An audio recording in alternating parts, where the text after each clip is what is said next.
একটা ইন্ডাস্ট্রি আপনার আমার আবেগকে কাজে লাগিয়ে বিলিয়ন ডলার কামাচ্ছে, আর সবচেয়ে অবাক করা ব্যাপার হলো আমরা নিজেরাই সেই সিস্টেমের অংশ। আমি কথা বলছি স্পোর্টস ইন্ডাস্ট্রি নিয়ে। ফুটবল জ্বরে কাঁপছে পুরো পৃথিবী, পুরো দুনিয়া একটা ঘোরের মধ্যে আছে। মানুষ রাত জেগে খেলা দেখছে, চিৎকার করে সাপোর্ট করছে প্রিয় দলকে। সোশ্যাল মিডিয়া জুড়ে চলছে তুমুল তর্ক বিতর্ক, কোন খেলোয়াড় সেরা, কোন দল সেরা। কিন্তু একটা প্রশ্ন কি কখনো করেছেন নিজেকে, আসলে এই পুরো খেলাটা চলছে কার লাভের জন্য? সো আজকের ভিডিওতে আমি আপনাকে দেখাবো কিভাবে স্পোর্টস ইন্ডাস্ট্রি আমাদের আবেগকে ব্যবসায় পরিণত করে, কিভাবে আমাদের ব্রেইন এবং অ্যাটেনশনকে হাইজ্যাক করা হয়, এবং এর কি নেগেটিভ প্রভাব পড়ে আমাদের জীবনে, এবং সবশেষ কিভাবে খেলাধুলা উপভোগ করেও এই ফাঁদ থেকে নিজেকে বাঁচিয়ে রাখা যায়। সো অবশ্যই ভিডিওটা শেষ পর্যন্ত দেখুন।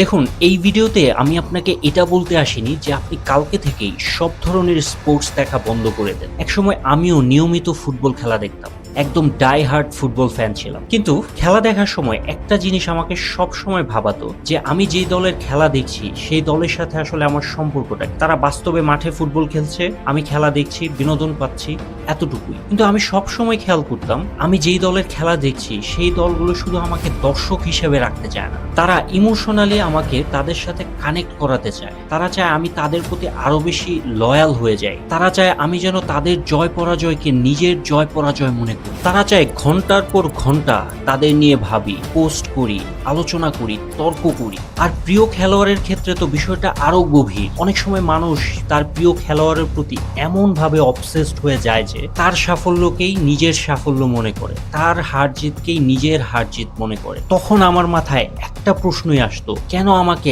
আরো বেশি জড়িয়ে ফেলার চেষ্টা করা হচ্ছে, কেন আমাকে আরো বেশি আবেগী বানানোর চেষ্টা করা হচ্ছে।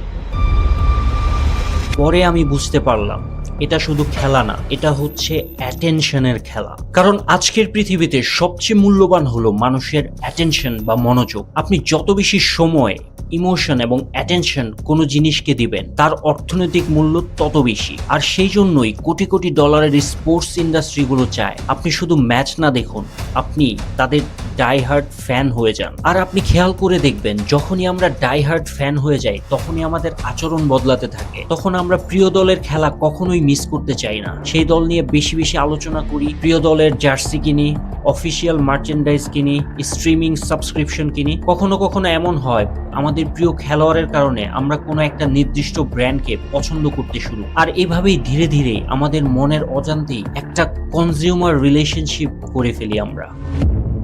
আর এইভাবেই স্পোর্টস ইন্ডাস্ট্রি আমাদের কাছে শুধু এন্টারটেনমেন্ট সেল করছে না, তারা আমাদের অ্যাটেনশন, ইমোশন আর লয়ালিটিকে একটা অর্থনৈতিক সম্পদে পরিণত করছে। ভিডিওটা এই পর্যন্ত ভালো লেগে থাকলে প্লিজ আমার চ্যানেলটাকে সাবস্ক্রাইব করে দিবেন, অথবা আপনি যদি ফেসবুক থেকে দেখে থাকেন তাহলে অবশ্যই পেজটা ফলো দিয়ে রাখ। চলুন ভিডিওতে ফেরা যাক।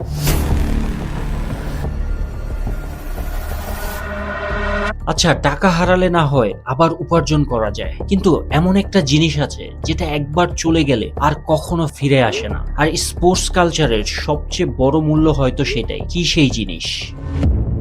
আর সেই জিনিসটা হলো আমাদের জীবনের মহামূল্যবান সময়। আর এখান থেকেই শুরু হয় চোখে না দেখা ক্ষতি। ধরুন, বিশ্বকাপ চলাকালীন সময় আপনি প্রতিদিন 2 ঘন্টা করে খেলা দেখলেন। ম্যাচ হাইলাইটস, প্রি ম্যাচ আলোচনা, পোস্ট ম্যাচ অ্যানালাইসিস, সোশ্যাল মিডিয়ায় তর্ক, সব মিলিয়ে আরো 2 ঘন্টা। শুনতে খুব বেশি মনে হচ্ছে না, তাই না? কিন্তু 1 মাস পর সেটা 120 ঘন্টা। 120 ঘন্টায় কি কি করা সম্ভব? একটা অনলাইন কোর্স কি শেষ করা সম্ভব? একটা নতুন স্কিল কি শেখা সম্ভব? একটা নতুন বিজনেসের ভিত্তি তৈরি করা কি সম্ভব? অথবা একটা নতুন ভাষার বেসিকটা শেষ করা কি সম্ভব? অবশ্যই সম্ভব। তাহলে প্রশ্ন হলো, আমরা কি পাচ্ছি আর কি হারাচ্ছি? কিন্তু সময়ের ক্ষতিটাই সবচেয়ে বড় সমস্যা না, এখানে আরো গভীর একটা বিষয় আছে। আমাদের ব্রেনের একটা অদ্ভুত বৈশিষ্ট্য হলো, আমাদের ব্রেন সবসময় বাস্তব অর্জন এবং ধার করা উত্তেজনার মধ্যে পরিষ্কার পার্থক্য করতে পারে না। মানে কি? যখন আপনার দল জিতে তখন আপনি উত্তেজিত হন, যখন আপনার প্রিয় খেলোয়াড় গোল করে আপনি আরো বেশি উত্তেজিত হন, যখন আপনার দল ট্রফি জেতে আপনি গর্ব অনুভব করেন। কিন্তু প্রশ্নটা হলো, এই অর্জনটা কার, আপনার নাকি অন্য কারো? আমি বলছি না যে আনন্দ পাওয়াটা ভুল, একদমই না।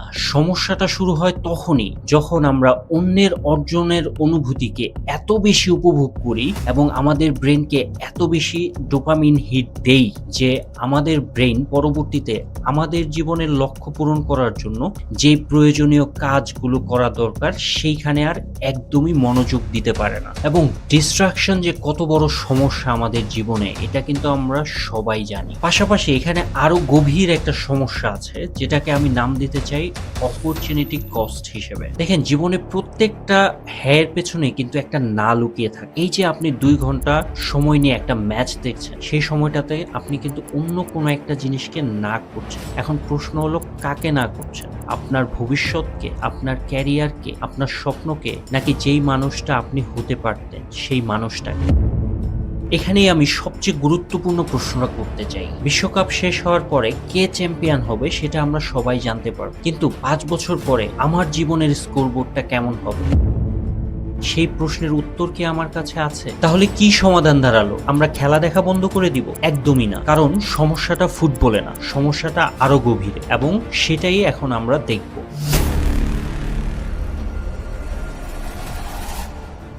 আসলে সমস্যাটা কখনোই স্পোর্টস দেখার মধ্যে ছিল না, সমস্যাটা ছিল নিয়ন্ত্রণে। এখন প্রশ্ন হলো, আপনি খেলা দেখছেন নাকি খেলা আপনাকে চালাচ্ছে? এই দুইটার মধ্যে পার্থক্য বিশাল। আমি একটা জিনিস বুঝেছি, যখন কোনো স্পোর্টস বা এন্টারটেইনমেন্ট আমার সময়কে নিয়ন্ত্রণ করতে শুরু করে, আমার চিন্তাকে নিয়ন্ত্রণ করতে শুরু করে, তখন আর সেটা এন্টারটেইনমেন্টে থাকে না, তখন সেটা আমার জীবনের চালকের আসকে বসে যায়, আর যেটা কখনোই হওয়ার কথা ছিল না। তাই আমি নিজের জন্য একটা সহজ নিয়ম বানিয়েছি, প্রথমে নিজের গোলের জন্য কাজ করা, তারপর এন্টারটেইনমেন্ট, উল্টোটা না। তো আমি কি করি, যখনই কোনো একটা ম্যাচ দেখার চিন্তা করি, তখন আমি আমার নিজের স্বপ্ন পূরণের জন্য যেই কাজগুলো করা দরকার সেই কাজগুলো আগে সারি এবং তারপর খেলা দেখি। এখন বলুন তো, এখানে সমস্যা কোথায়? এখানে আসলে কোনো সমস্যাই নেই, কারণ এখন আমি বিনোদনকে ব্যবহার করছি, বিনোদন আর আমাকে ব্যবহার করছে না। আর সোশ্যাল মিডিয়ায় প্রিয় দল আর প্রিয় খেলোয়াড়কে নিয়ে তর্ক বিতর্ক, সেসব তো অনেক আগেই ছেড়েছি। আর প্রিয় দল হেরে গেলে মন খারাপ করে নিজের কাজকর্মে ব্যাঘাত ঘটানো, এসব চিন্তা করলেও এখন হাসি পায়।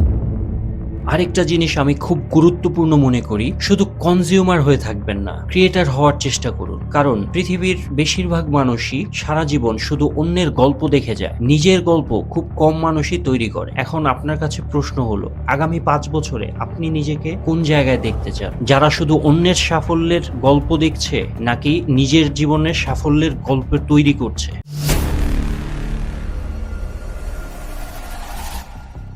একটা জিনিস কি খেয়াল করেছেন, প্রত্যেকটা খেলার একটা শেষ বাঁশি আছে। 90 মিনিট পরে খেলা শেষ হয়, স্টেডিয়ামের আলো নিভে যায়, দর্শক বাড়ি ফিরে যায়, উৎসব শেষ হয়ে যায়। আমাদের জীবনে একটা অদ্ভুত ব্যাপার আছে, আমরা কেউ জানি না আমাদের শেষ বাঁশি কবে বাজবে, আমরা কেউ জানি না আমাদের হাতে আর কত সময় আছে। আর সেজন্যই আমাদের সময়গুলো অতি মূল্যবান। বিশ্বকাপ শেষ হয়ে যাবে, নতুন চ্যাম্পিয়ন আসবে, নতুন টুর্নামেন্ট আসবে, নতুন নায়ক তৈরি হবে, পৃথিবী এগিয়ে যাবে, কিন্তু একটা প্রশ্ন থেকে যাবে, এই পুরো সময় আমি নিজের জন্য কি করেছি? আমি কি শুধুই অন্যের গোল উদযাপন করেছি, নাকি নিজের জীবনেও কিছু গোল করার জন্য চেষ্টা করেছি? আমি কি শুধুই অন্যের স্বপ্ন পূরণ হতে দেখেছি, নাকি নিজের স্বপ্ন পূরণ করার জন্য লড়েছি? বিশ্বকাপের চ্যাম্পিয়ন কে হবে সেটা ইতিহাস মনে রাখ, কিন্তু আপনি নিজের জীবনে চ্যাম্পিয়ন হতে পারবেন কিনা সেই সিদ্ধান্তটা আজও আপনার হাতে।